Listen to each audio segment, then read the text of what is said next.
Hello dear friends, எல்லோரும் எப்படி இருக்கிறீங்க? இன்றைக்கி ஒரு vlog பார்க்க போகிறோம். உங்களுக்கு கண்டிப்பாக பிடிக்கும் அப்படின்னு வந்து நான் நம்புகிறேன்.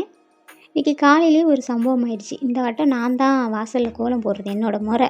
அதனால என்ன பண்ணேன்னு பார்த்தீங்கன்னா, வாசலில் காலையிலே கோலம் போட தெரியாமல் கண்டமேனி கிறுக்கிட்டு இருந்தேன். இப்போ எதிர்த்து விட்டக்கா இந்த அழகான கோலத்தை போட்டு எனக்கு சொல்லி கொடுத்தாங்க. சரி, நான் அதை அப்படியே கொண்டு வந்து நம்ம வீட்டு வாசலில் போட்டு பார்த்தப்போ அது வேறு மாதிரி இருந்துச்சு. இதில் நமக்கு நிறைய ப்ராக்டிஸ் தேவை அப்படின்னு வந்து இந்த ஃபோட்டோ எடுத்து கம்பேர் பண்ணி பார்க்கும்போது தான் தெரிஞ்சிச்சு. இப்போ வந்து பார்த்திங்கன்னா சமைச்சிக்கிட்டு இருக்கேன். பிள்ளைங்கள ஸ்கூலுக்கு அனுப்பணும் இல்லையா, அவங்களுக்காக ஒரு பக்கம் சாதம், ஒரு பக்கம் எனக்கு டீ வந்து ரெடி ஆகிக்கிட்டு இருக்கு. ஸ்கூலுக்கு பிள்ளைகளுக்கு கொடுத்து விட்றதுக்காக பீட்ரூட் பொரியலும் கீரை போட்டு கீரையும் முட்டையும் போட்டு அப்படியே ஒரு சாதம் மாதிரி கிளறி கொடுத்து விட்றலாம் அப்படின்னு வந்து நினச்சேன். இதெல்லாமே வந்து ரெடி பண்ணிகிட்ருக்கேன். பிள்ளைகளை கிளப்புறது காலையிலே ரொம்ப ஒரு கஷ்டமான வேலை இல்லையா. ஆனால் அதனால் அவங்க எந்திக்கிறதுக்கு முன்னாடி சாப்பாடெல்லாம் ரெடி பண்ணி வச்சிட்டோம்னா அவங்க எழுப்பி அவங்கள கிளப்புறது நமக்கு ஈஸியாக இருக்கும். இப்போ சமையல் வேலையெல்லாம் முடிஞ்சிடுச்சு. அதனால் டீ குடிப்போம் அப்படின்னு டீ வந்து ஆற்றிக்கிட்டு இருக்கேன். ஒரு டீ மாஸ்டர் மாதிரி ஃபீல் பண்ணி டீ ஆற்றிக்கிட்டு இருந்தேன். பார்த்தீங்கன்னா கொஞ்சம் கவனக்குறைவாக இருந்தனால காலில் லேசாக ஊற்றிக்கிடுச்சு.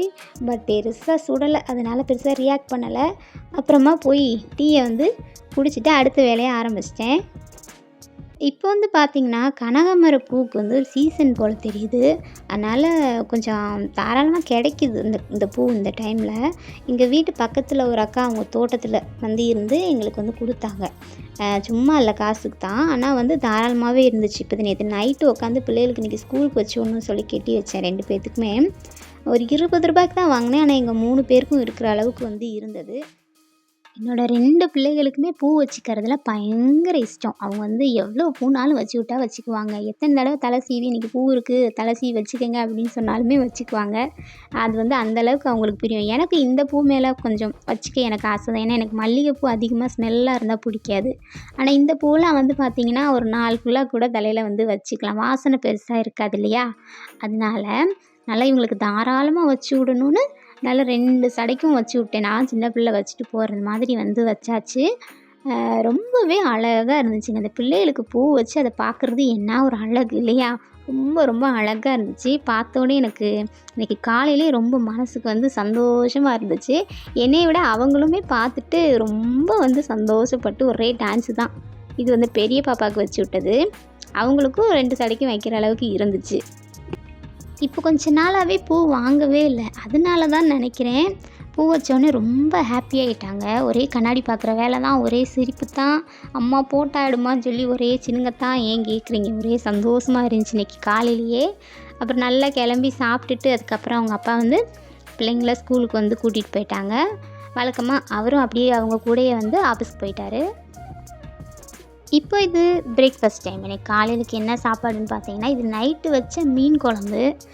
காலையிலக்கு பிள்ளைங்க வந்து தோசை வந்து பால் ஊற்றி சாப்பிட்டு போயிட்டாங்க. மீன் குழம்பு வேணாம் அப்படின்னு சொல்லி. அதனால் சரி, அவர் வந்து பழைய கஞ்சியை குடிச்சிட்டு போயிட்டார். சரி, நமக்கு நைட்டு வச்ச மீன் குழம்பு இருக்குல்ல, மீன் குழம்பும் தோசையும் வந்து சாப்பிட்டுக்கலாம் சொல்லிவிட்டு ஒரு 2 தோசை மட்டும் எனக்கு வந்து ஊற்றிக்கிட்டேன். 2 போதும் அப்படின்னு இருந்துச்சு. ஏன்னா காலையிலே டீயும் வந்து குடித்தாச்சா, அதனால் 2 தோசை தான் சாப்பிட முடியும். ஸோ 2 தோசை மட்டும் நல்லா சுட்டி எடுத்துகிட்டு மீன் குழம்பு வச்சு சாப்பிட்டாச்சு. சாப்பிட்டு முடிச்சுட்டு வழக்கமான வேலைகள்லாம் இருக்குது. அந்த சலிப்பான வேலைகள்லாம் என்னன்னு சொல்லிவிட்டு காட்டில் வந்து கொடுக்குறேன். அந்த வீடியோ பார்த்து வந்து தெரிஞ்சுக்கோங்க. இப்போ வேலையெல்லாம் முடிச்சாச்சு. வேலையை முடிச்சுட்டு இந்த மத்தியானத்தில் போய் குளிக்க போகிறேன். ஸோ ரொம்ப வேர்க்கிறனால போய் குளிச்சுட்டு வந்துடலான்னு ஒரு முடிவு எடுத்துட்டேன். சரி, பாய், போயிட்டு வரேன். இப்போ குளிச்சுட்டு வந்தாச்சு.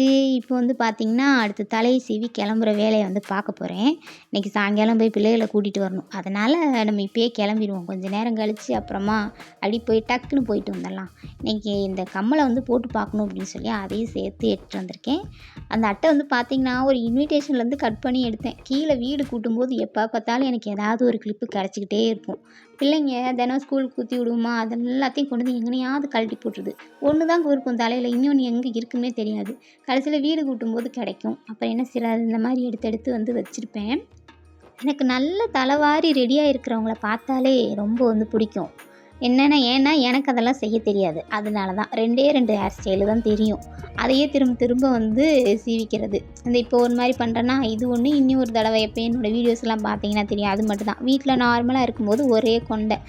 நல்ல அழகழகாக தலை சீவி டிசைனாக சீவி இருக்கிறவங்கள பார்த்தாலே எனக்கு ரொம்ப வந்து பிடிக்கும். அதெல்லாம் செய்யணும்னு ஆசை, ஆனால் செய்ய மாட்டேன். ஏன்னு தான் தெரியல. அதோட எனக்கு இமிடேஷன் ஜுவல்லரிஸ்னால் ரொம்ப வந்து பிடிக்கும். அதனால் இந்த கம்மலை வந்து இன்றைக்கி போட்டு பார்க்க போகிறேன். ஆனால் என் வீட்டுக்காருக்கு பிடிக்காதனால போடுறதில்ல. ஸோ இன்றைக்கி கொஞ்சம் நேரம் போட்டு பார்த்துக்கலாம் சொல்லி போட்டுட்ருந்தேன். எப்படி இருக்குன்னு கமெண்ட் பண்ணுங்கள். அப்புறம் எனக்கு மட்டும் பூ கெட்டாமல் வந்து வச்சுருந்தேன் இல்லையா, அதை வந்து இப்போ எடுத்து கெட்ட போகிறோம். வீட்டில் வந்து பூ கட்டுற நூல் வந்து இல்லை. நம்ம கடையில் வாங்கியிருந்தா கூடவே அந்த 5 ரூபா நூலையும் சேர்த்து வாங்கிட்டு வந்திருப்பேன். அவருமே வாங்கிட்டு வந்துடுவார். இது வீட்டில் தானே வாங்கணும் ஒருத்தங்கிட்ட, அதனால் வந்து நூல் வந்து இல்லை. சரி, அதான் என்கிட்ட இருந்த டெய்லரிங் நூலை தான் எடுத்து இப்படி 4ஆக வந்து மடித்து எடுத்துக்கிட்டேன். இப்போ அதை வந்து இந்த டெய்லரிங் நூல் வந்து மேக்ஸிமம் இந்த பாலிஸ்டராக தான் இருக்கும். ரொம்ப ஒரு மாதிரி அந்த நூலாக இருக்கிறதுனால அது மாதிரி தண்ணியில் வந்து போட்டுட்டோம் அப்படின்னா நமக்கு பூ கெட்டுறதுக்கு கொஞ்சம் ஈஸியாக இருக்கும். நீங்களும் டெய்லரிங் நூலில் வந்து இப்படி செய்கிறீங்கன்னா இந்த மாதிரி தண்ணியில் நனைச்சிக்கிட்டே வந்து செய்யுங்க, சரியாக இருக்கும். ஏதோ எனக்கு தெரிஞ்ச அளவில் கொஞ்சம் நல்லாவே கெட்டிட்டேன் அப்படின்னு வந்து நினைக்கிறேன். என்ன சொல்கிறது, இது கொஞ்சம் ஈஸி தான். கனகாமரம் கட்டுறது கொஞ்சம் ஈஸி தான். பிகினராக இருந்தாலும் நீங்கள் பூ கட்ட படிக்கிறீங்க அப்படின்னா கனகாமரத்தில் கெட்டி பழகுங்க, அது வந்து நல்லது. அதை விட பெரிய லென்த்தான பூக்களும் இருக்குல்ல, முல்லைப்பூவில் கட்டலாம். அப்படி இல்லைன்னா இந்த 10 மணி பூன்னு சொல்லுவாங்க இல்லையா, கொஞ்சம் பெருசாக இருக்கும், அதுலெல்லாம் கெட்டி பழகுனீங்கன்னா கூட கொஞ்சம் நல்லாயிருக்கும். இப்போ பார்த்தீங்கன்னாவே தெரியும்ல, இது ஒரு ஜான் அளவுக்கே இருக்குது. கிட்டத்தட்ட நாங்கள் 3 பேருமே வந்து வச்சுருக்கோம். இது வந்து மொத்தமே 20 ரூபான்னு தான் கொடுத்தாங்க. ஸோ எனக்கு வந்து ஓகே தாங்க. வெளியில் எவ்வளோன்னு தெரியல. எவ்வளோன்னு தெரிஞ்சிருந்தால் அது வந்து மறக்காமல் கமெண்ட்டில் வந்து சொல்லுங்கள், சரியா? இன்னும் பிள்ளைகளை கூப்பிட போகிறதுக்கு ஒரு மணி நேரம் டைம் இருக்குது. அதுக்குள்ளே கொஞ்சம் தைக்க வேண்டிய வேலையெல்லாம் இருந்துச்சு, அதை முடிச்சிக்கலான்னு அந்த வேலையை பார்க்குறதுக்காக வந்து உக்காந்துட்டேன். நான் வந்து பொதுவாக யாருக்கும் ப்ளவுஸ்லாம் தைச்சி கொடுக்குறது எனக்கு தெரியும். எனக்கு தைச்சி கொடுக்குறதுக்கு பயம், அதனால் எனக்கு மட்டும் தைச்சிப்பேன். இதெல்லாமே ஆல்ரெடி வேறு யார்ட்டையோ தைச்சி ஆல்ட்ரேஷனுக்காக வந்து வந்திருக்கு. சரி, அது மட்டும் செஞ்சு கொடுப்போம். இந்த மாதிரி சின்ன சின்ன வேலைகளை தான் நான் செஞ்சு கொடுத்துட்ருக்கேன். அதை வந்து இப்போது மார்க் பண்ணி வந்து தைச்சிட்ருந்தேன். ஸோ இதோட நம்ம வீடியோ வந்து முடிச்சுக்கலாம். இதுக்கப்புறம் பிள்ளைகளை கூட்டிகிட்டு வந்துட்டால் இன்னொரு ஹரிபரி ஒர்க் வந்து எனக்கு இருக்குது. ஸோ அதெல்லாம் இன்னொரு நாள் வீடியோவில் வந்து ஷேர் பண்ணுறேன். அப்போ நீங்கள் வீடியோ பிடிச்சிருந்தா மறக்காமல் லைக் பண்ணுங்கள், ஷேர் பண்ணுங்கள், சப்ஸ்கிரைப் பண்ணுங்கள். நான் இன்னொரு யூஸ்ஃபுல்லான வீடியோவில் உங்களை சீக்கிரமே சந்திக்கிறேன்.